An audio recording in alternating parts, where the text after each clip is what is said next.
आर्यन अपनी कुर्सी पर बैठा फाइलें देख रहा था। तभी उसका असिस्टेंट राजेश अंदर आया। सर, वो कैटरिंग की लड़की आ गई है, आज की मीटिंग के लिए स्नैक्स और चाय की व्यवस्था करने। आर्यन ने बिना सर उठाए कहा। ठीक है, उसे अपना काम करने दो। कुछ देर बाद जब मीरा ट्रे लेकर बोर्ड रूम में दाखिल हुई तो आर्यन ने पहली बार उसकी तरफ देखा। सफेद सूती साड़ी में बिना किसी मेकअप के मीरा की सादगी में एक अजीब सी खूबसूरती थी। उसकी आंखों में एक मासूमियत थी जो आर्यन को अपनी तरफ खींच रही थी। मीरा ने धीरे से सबको चाय परोसनी शुरू की। जब वो आर्यन के पास आई तो उसके हाथ कांप गए। कप प्लेट में गिर गया और चाय की कुछ बूंदें आर्यन के कोट पर गिर गई। सॉरी सर, बहुत सॉरी, मैं अभी साफ कर देती हूँ। कोई बात नहीं, रिलैक्स, ये तो होता रहता है। मीरा ने जल्दी से टिश्यू से साफ किया और माफी मांगते हुए वहां से चली गई, लेकिन आर्यन की नजरें उसका पीछा कर रही थी। राजेश ने देखा तो मुस्कुराते हुए कहा, सर, लग रहा है आपका ध्यान मीटिंग पर कम और उस लड़की पर ज्यादा है। राजेश, उस लड़की के बारे में पता लगाओ ना, नाम पता सब कुछ। जी सर। 2 दिन बाद आर्यन के ऑफिस में राजेश ने एक फाइल आर्यन के सामने रखी। सर, उसका नाम मीरा शर्मा है, पिता का नाम राम प्रसाद शर्मा, एक छोटे से बिजनेसमैन है। माँ का 3 साल पहले देहांत हो गया। पिता ने दोबारा शादी कर ली। घर में सौतेली माँ और उसकी 2 बेटियां हैं। मीरा कैटरिंग का काम करती है अपने खर्चे के लिए। घर की हालत ठीक नहीं है। सौतेली माँ उसके साथ अच्छा बर्ताव भी नहीं करती। पता लगाओ मैं उससे कैसे मिल सकता हूँ। सर, लेकिन आप ऐसे, मेरा मतलब है आप सीधे जाकर उससे बात क्यों नहीं करते? नहीं राजेश, मैं नहीं चाहता कि वो मुझे आर्यन सिंघानिया के रूप में जाने। मुझे उसका सच्चा प्यार चाहिए, मेरे पैसों का नहीं। 1 हफ्ते के बाद मीरा के घर के बाहर आर्यन सामान्य कपड़े पहने हुए खड़ा था। उसने घंटी बजाई। कमला ने दरवाजा खोला। जी कौन? नमस्ते, मेरा नाम आर्यन है, मैं मीरा से मिलना चाहता हूँ। कमला ने उसे ऊपर से नीचे तक देखा। उसके कपड़े सामान्य थे, कोई शानो शौकत नहीं। मीरा से किस लिए? मैं उससे शादी करना चाहता हूँ। कमला की आंखें चमक उठी। अंदर से राम प्रसाद को आवाज दी, सुनो जी, कोई लड़का आया है मीरा के लिए। राम प्रसाद बाहर आए। उन्होंने भी आर्यन को देखा। आओ आओ बेटा, अंदर आओ। तुम्हारा नाम क्या है? आर्यन कुमार। क्या करते हो बेटा? आर्यन ने झूठ बोला। जी, मैं अभी बेरोजगार हूँ, छोटे मोटे काम करता हूँ। माता पिता नहीं है, अनाथ हूँ, किराए के घर में रहता हूँ। कमला और राम प्रसाद ने एक दूसरे की तरफ देखा। कमला ने राम प्रसाद को इशारे से बुलाया और कान में कहा, सुनो, ये मीरा के लिए परफेक्ट है। घर जमाई रखेंगे, हमारे घर में रहेगा, हमारी सुनेगा और मीरा का भी पल्ला छूट जाएगा। ठीक है। राम प्रसाद ने आर्यन से कहा, बेटा तुम मीरा से मिल लो, वो रसोई में है। आर्यन रसोई में गया। मीरा बर्तन मांज रही थी। उसने आर्यन को देखा तो चौंक गई। आप कहीं देखे से लग रहे हैं। वो तुम किराने की दुकान में, याद आया तुम चावल लेने आई थी, मैं ही तो पैक कर रहा था। तुमसे बात करना चाहता था। मीरा, मुझे तुमसे पहली मुलाकात में ही प्यार हो गया। मैं जानता हूँ ये अचानक है, लेकिन मैं तुमसे शादी करना चाहता हूँ। मैं कोशिश करूंगा तुम्हें खुश रखने की। मीरा हैरान रह गई। लेकिन आप तो मुझे जानते भी नहीं। मैं इस घर में नौकरानी की तरह रहती हूँ। ये लोग आपके साथ भी वैसा ही व्यवहार करेंगे, रहने दीजिए। मैं सब जानता हूँ, तुम्हारी सादगी, तुम्हारा स्वभाव, सब कुछ। बस एक मौका दो मुझे। वैसे भी मैं बेरोजगार हूँ, इसी बहाने घर मिल जाएगा रहने के लिए। मीरा ने अपनी सौतेली माँ की तरफ देखा, जो दरवाजे पर खड़ी मुस्कुरा रही थी। मीरा, ये लड़का तुमसे प्यार करता है, आ कर दे। मीरा समझ नहीं पा रही थी क्या हो रहा है ये, लेकिन आर्यन की आंखों में उसने सच्चाई देखी। मुझे सोचने का समय चाहिए। ले लो, मैं इंतजार करूंगा। 1 महीने बाद मीरा और आर्यन की शादी हो गई। सादा सा समारोह था। आर्यन ने अपना असली परिचय छुपाए रखा। वो मीरा के घर में ही रहने लगा, एक घर जमाई बनकर। शादी के बाद मीरा को आर्यन से प्यार हो गया। उसकी देखभाल, उसकी समझदारी, सब कुछ मीरा को भा गया। लेकिन उसे ये नहीं पता था कि उसका पति असल में करोड़ों का मालिक है। फिर एक रोज, मीरा अभी तक सोई नहीं? सुबह मेरी प्रिया और पूजा के लिए मक्खन वाला पराठा और ताजा संतरे का जूस बनाना है। कल का बासी दूध देने की हिम्मत मत करना, वरना नतीजा अच्छा नहीं होगा। याद रख, अगर तूने गलती की तो तेरे उस निकम्मे घर जमाए पति को भी भूखा रहना पड़ेगा। वैसे भी कौन इज्जतदार लड़का तेरे जैसी को ब्याहता। मीरा ने थके हाथों से आटा गूंथते हुए धीरे से जवाब दिया, मम्मी मैं बना रही हूँ, बस 2 मिनट और लग जाएंगे। 2 मिनट? तुम्हारे 2 मिनट 2 घंटे जैसे होते हैं। सुबह से देख रही हूँ, रसोई से बाहर ही नहीं निकली। इतना काम क्या है भाई, या फिर जानबूझकर आलस कर रही हो? मेरी बेटियां तुम्हारी उम्र में सब कर लेती थी, तुम तो अपनी माँ जैसी ही निकम्मी निकली। भगवान ने उसे जल्दी उठा लिया, सही किया, वरना तुम्हें और बिगाड़ देती। आर्यन सीढ़ियों से उतरता हुआ रसोई के दरवाजे पर आकर खड़ा हो गया। उसके चेहरे पर गुस्सा साफ दिख रहा था। माँ जी, मीरा इंसान है, मशीन नहीं। वो रात को देर तक बर्तन मांजती है और सुबह फिर 4 बजे उठ जाती है। थोड़ा आराम भी तो चाहिए उसे। मेरा और मीरा का खाना मैं खुद बना सकता हूँ, किसी पर निर्भर नहीं हूँ। और हाँ, अपनी बेटियों को भी काम सिखाइए, घर में सिर्फ मीरा नौकरानी नहीं है। कमला की आंखें गुस्से से लाल हो गई। वो हाथ कमर पर रखकर आर्यन के सामने आ खड़ी हुई। अरे हिम्मत कैसे हुई तुमसे? भूल गए किसके घर में रहते हो, किसकी छत और किसकी रोटी खाते हो? तुम जैसे घर जमाए गली गली मिल जाएंगे। मेरी सौतेली बेटी से ब्याह किया, कोई एहसान नहीं किया। और मेरी बेटियां पढ़ी लिखी इज्जतदार हैं, उन्हें रसोई सीखने की जरूरत नहीं है। ये सौतेली बेटी तो किस्मत से ब्याह गई, वरना कौन पूछता इसे। आर्यन ने मुट्ठियां भींच ली। मीरा झट से उसके पास आई और उसकी बाह पर हाथ रख दिया। छोड़ो ना, ये तो रोज की बात है। मुझे कोई तकलीफ नहीं है इन बातों से। मैं अपने काम से खुश हूँ। तुम बेकार में परेशान मत हो। चलो तुम जाकर सो जाओ, मैं जल्दी से नाश्ता बनाकर लाती हूँ। लेकिन मीरा, ये सही नहीं है। तुम्हारे साथ जो हो रहा है ये बिल्कुल गलत है। मैं चुप नहीं रह सकता अब। प्लीज मेरे खातिर चुप रहो, और कोई झगड़ा नहीं चाहिए मुझे। बस शांति से रहने दो सबको।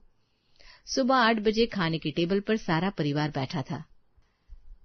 पापा सुनो ना, आज मुझे नई ड्रेस चाहिए। कल शाम को पार्टी है मेरी सहेली के, और मेरे पास पहनने को कुछ भी नहीं है। वो नीले रंग वाली ड्रेस देखी थी ना मॉल में, वही चाहिए मुझे। 50,000 की है, लेकिन इतनी खूबसूरत है, क्या बताऊं। प्लीज पापा दिलवा दो ना आज। राम प्रसाद ने अपनी बेटी का सिर सहलाते हुए बिना सोचे हाँ कर दी। बिल्कुल बेटा, आज ही दिलवा दूंगा। मेरी राजकुमारियों को तो सब कुछ मिलना चाहिए, जो भी वो चाहे। तुम्हारी खुशी के लिए मैं कुछ भी कर सकता हूँ। पूजा ने भी तुरंत अपनी फरमाइश जोड़ दी। और पापा मुझे नया फोन चाहिए। ये देखो ना कितना पुराना हो गया है। अरे सिर्फ 6 महीने पुराना है ये। मेरी सहेलियों के पास ना सबसे लेटेस्ट मॉडल है। मुझे तो शर्म आती है उनके सामने ये दिखाने में। वो सब ना मुझे चिढ़ाती है, देखो इसका फोन कितना पुराना है। हाँ बेटा, वो भी ले लेंगे आज ही। मेरी बेटियों को तो हमेशा सबसे अच्छा चाहिए। मीरा चुपचाप सबको परस रही थी। उसके कपड़े पुराने और जगह जगह से सिले हुए थे। पिछले 3 साल से उसने कोई नया कपड़ा नहीं खरीदा था। मेरा ये क्या बना दिया? प्रिया का पराठा ठंडा, जूस भी पानी जैसा। इतने दिन रसोई में रहकर भी कुछ नहीं सीखा। तेरी माँ ने तुझे कुछ नहीं सिखाया, तभी तो इतनी बेकार निकली। आर्यन ने अपनी प्लेट एक तरफ खिसका दी। पापा जी, कभी सोचा है मीरा के लिए भी कुछ? उसके कपड़े देखिए कितने पुराने हो गए। उसे तो 2 महीने में एक साड़ी भी नहीं दिलवाई आपने। प्रिया पूजा को हर महीने नए कपड़े मिलते हैं, तो मीरा को क्यों नहीं? अगर आप नहीं दिला सकती तो मुझे इजाजत दीजिए, मैं अपनी पत्नी के लिए लाऊंगा। कमला ने ठहाका लगाते हुए कहा। वाह, तुम लाओगे? किस पैसों से? नौकरी तक तो मिली नहीं। 2 महीने से मेरे पति की कमाई पर ऐश कर रहे हो। अरे पहले खुद कमाना सीखो, फिर बीवी के लिए सोचो। वैसे भी इसे क्या चाहिए, रसोई में काम ही तो करना है। पुराने कपड़ों में काम चल जाता है। हाँ दीदी, अब तो घर में ही रहती है, आपको नए कपड़ों की क्या जरूरत। हम तो बाहर जाते हैं, हमें अच्छे कपड़े चाहिए। हाँ, आप तो वैसे भी कोई फैशन वैशन समझती नहीं हो। आपको तो साड़ी पहनना भी ठीक से नहीं आता। जीजा जी, आप बुरा मत मानिए, लेकिन आप अभी तक कमाते क्यों नहीं है? इतने पढ़े लिखे हो, फिर भी घर में बैठे हो। थोड़ी भी शर्म नहीं आती? पापा जी के पैसों पर पलते हो। आर्यन के चेहरे पर गुस्सा साफ दिख रहा था, लेकिन मीरा ने उसका हाथ दबाकर चुप करा दिया। दोपहर को मीरा कपड़े धो रही थी। कमला अपने कमरे की बालकनी से उसे देख रही थी। मीरा, ये क्या किया? प्रिया की साड़ी में दाग अभी भी है, दोबारा धो। पूजा के कमरे की सफाई भी करनी है, कल ठीक से नहीं किया था। पूरा दिन करती क्या रहती हो? बस बैठी रहती हो या अपने पति के साथ रोमांस? हैं? काम कर काम, रोमांस वोमांस का समय नहीं है। जी मम्मी, अभी धो देती हूँ दोबारा। और सुन, आज शाम को मेरी सहेलियां आ रही हैं, उसके लिए खास पकवान बनाने हैं। समोसे, जलेबी, गुलाब जामुन, सब कुछ। और देख, स्वाद में कोई कमी नहीं होनी चाहिए, वरना मेरी इज्जत मिट्टी में मिल जाएगी। और हाँ, तू उस समय रसोई में ही रहना, बाहर मत आना। मेरी सहेलियों को ये नहीं दिखना चाहिए कि मेरी सौतेली बेटी कैसी दिखती है। शर्म आती है मुझे। शाम को मीरा रसोई में खाना बना रही थी। आर्यन उसके पास आया और उसे पीछे से गले लगा लिया। मीरा, मैं और नहीं देख सकता ये सब। तुम्हारे साथ जो हो रहा है ये बिल्कुल गलत है। मैं कल ही इस घर को छोड़कर चला जाऊंगा और तुम्हें भी साथ ले जाऊंगा। लेकिन कहाँ जाओगे तुम? पैसे कहाँ है हमारे पास? और फिर ये मेरा घर है, मेरे पापा का घर है, मैं कैसे छोड़ दूं? अरे पैसों की चिंता मत करो, मैं संभाल लूंगा सब कुछ। तुम बस मेरा साथ दो। नहीं, अभी नहीं, थोड़ा और समय दो। शायद मम्मी का दिल बदल जाए, शायद पापा मुझे थोड़ा प्यार करने लगे। मीरा, तुम कब तक इंतजार करती रहोगी? 3 साल हो गए, कुछ नहीं बदला, बल्कि सब कुछ और बुरा हो गया। मीरा ने आर्यन का हाथ पकड़ा और उसकी आंखों में देखा। तुम मेरे लिए बहुत कुछ सह रहे हो, मुझे पता है। तुम्हारी रोज इज्जत उतारी जाती है, तुम्हें निकम्मा कहा जाता है, लेकिन फिर भी तुम मेरे साथ हो, ये मेरे लिए बहुत है। बस थोड़ा और साथ दो मुझे। आर्यन ने मीरा के माथे पर किस किया। तुम्हारे लिए तो मैं कुछ भी कर सकता हूँ, लेकिन एक सीमा है हर चीज की। रात को खाने की टेबल पर फिर से नाटक शुरू हुआ। मीरा, ये सब्जी में नमक कम है, ढंग से बनाना नहीं आता क्या? अरे इससे क्या उम्मीद करती हो? इसकी माँ भी तो ऐसी ही थी, न खाना ठीक से बनाना आता था, न घर संभालना। तभी तो तुमने मुझसे शादी की थी। मैं तो सब कुछ परफेक्ट बनाती थी। पापा जी, अगर खाना पसंद नहीं है तो मत खाइए ना, लेकिन मीरा का अपमान तो मत कीजिए। वो सुबह 4 बजे से लेकर रात 12 बजे तक काम करती है। थकी होगी तभी गलती हो गई होगी। अरे चुप रहो तुम, ये हमारे घर का मामला है, बीच में मत बोलो। मैं इस घर का दामाद हूँ, मेरी बीवी का अपमान हो रहा है तो मैं क्यों चुप रहूं? दामाद? अरे तुम घर जमाई हो, घर जमाई। घर जमाई की कोई इज्जत नहीं होती। तुम यहाँ रहते हो हमारी मर्जी से। कल को अगर हमने निकाल दिया तो तुम्हारे पास जाने को कोई जगह नहीं है, समझे? जीजा जी, आप भी ना दीदी की तरफदारी करते करते आप भूल गए कि आप किसके घर में रह रहे हैं। थोड़ा तमीज से रहना सीखिए। हाँ जीजा जी, और वैसे भी दीदी को तो इन्हीं कामों के लिए बनाया गया है भगवान ने। कुछ और आता भी तो नहीं है उन्हें। मीरा की आंखों में आंसू आ गए। वो उठी और रसोई में चली गई। आर्यन भी उठ खड़ा हुआ। बहुत हो गया, अब और बर्दाश्त नहीं होगा मुझसे। क्या कर लोगी तुम? कहाँ जाओगी? कौन रखेगा तुम्हें? आर्यन रसोई में गया। मीरा रो रही थी। मेरा बस करो, अब और नहीं। मैं कल सच बता दूंगा सबको। कौन सा सच? वो सच जो मैंने तुमसे छुपाया है, वो सच जो मैंने सबसे छुपाया है। अगले दिन सुबह आर्यन ने अपना फोन निकाला और किसी को कॉल किया। हाँ राजेश, मुझे कुछ कागज चाहिए, आज भेज दो। और हाँ, मेरी गाड़ी भी भेज दो, वही वाली ऑडी। मीरा हैरानी से देख रही थी। ये क्या कर रहे हो तुम? जो मुझे 2 महीने पहले ही करना चाहिए था। दोपहर को एक शानदार ऑडी कार घर के बाहर रुकी। एक आदमी बाहर उतरा और घंटी बजाई। कमला ने दरवाजा खोला। जी कौन? मैं आर्यन सिंघानिया का पर्सनल असिस्टेंट हूँ, उन्होंने बुलाया है मुझे। आर्यन सिंघानिया? अरे कौन आर्यन सिंघानिया? यहाँ तो एक निकम्मा घर जमाई रहता है जिसका नाम आर्यन है भाई। आदमी ने मुस्कुराते हुए कहा। जी वही आर्यन सिंघानिया है जो सिंघानिया इंडस्ट्रीज के मालिक है। कमला की आंखें फटी की फटी रह गई। आर्यन बाहर आया। उसने अपने कपड़े बदल लिए थे।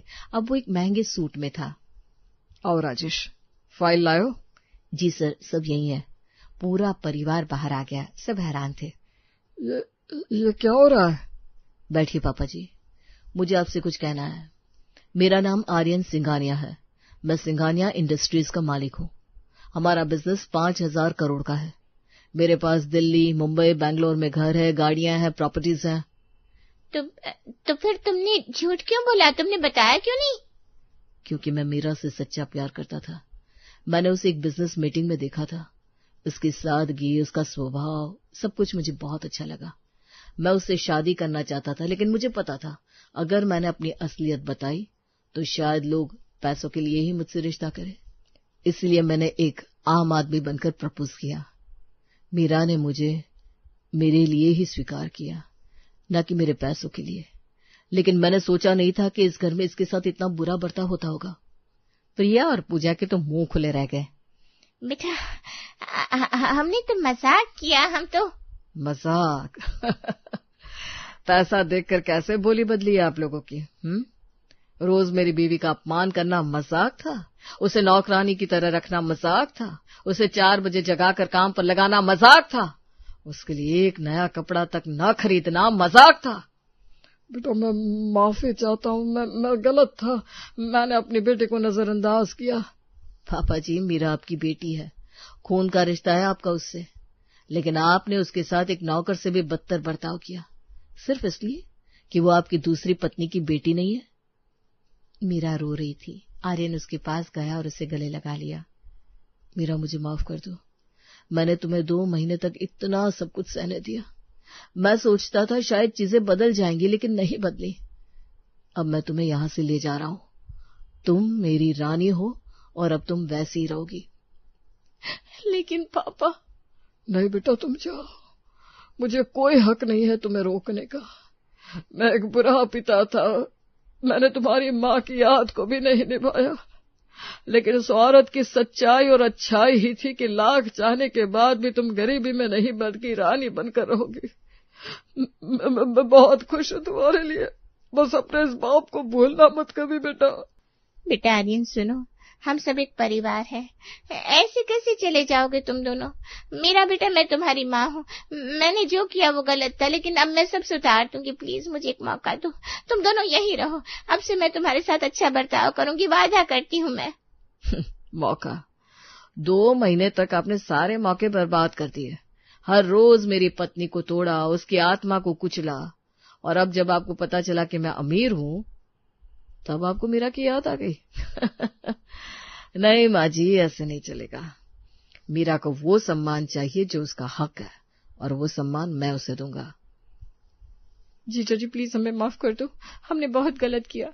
दीदी हमें माफ कर दो, मैं तुम्हारी छोटी बहन हूँ, मैंने तुम्हारा साथ नहीं दिया, मैंने भी तुम्हारे साथ बुरा बर्ताव किया, प्लीज मुझसे नाराज मत हो, मेरे लिए अपने जैसा ही रिश्ता देखना ना प्लीज दीदी। दीदी मुझे भी माफ कर दो, मैं बहुत छोटी हूँ, समझदार नहीं हूँ, मम्मी जो करती थी मैं भी वही करती थी, लेकिन अब समझ में आया हमने कितना गलत किया, प्लीज मत जाओ, या तो हम लोगों को भी ले चलो ना, वैसे भी इस छोटे से घर में दम घुटता है। मीरा ने अपने आंसू पोंछे और अपनी बहनों की तरफ देखा। प्रिया, पूजा, तुम दोनों मेरी बहनें हो, मैं तुमसे प्यार करती हूँ, लेकिन जो हुआ वो भुलाया नहीं जा सकता। मैं फिर भी भुला दूं, लेकिन ये बचपन से मैंने इस घर में नौकरानी की तरह काम किया। कोई नहीं पूछता था मुझे कि मुझे भी आराम चाहिए कि नहीं, कोई नहीं पूछता था कि मुझे भी नए कपड़े चाहिए। तुम दोनों मॉल जाती थी, सिनेमा देखती थी, दोस्तों के साथ घूमती थी, और मैं रसोई में खड़ी रहती थी। पापा, आपने भी कभी नहीं पूछा कि मुझे कुछ चाहिए क्या, बस मम्मी जो कहती थी आप वही करते थे। राम प्रसाद के आंसू निकल आए और मीरा अपने पति के साथ घर से निकल गई।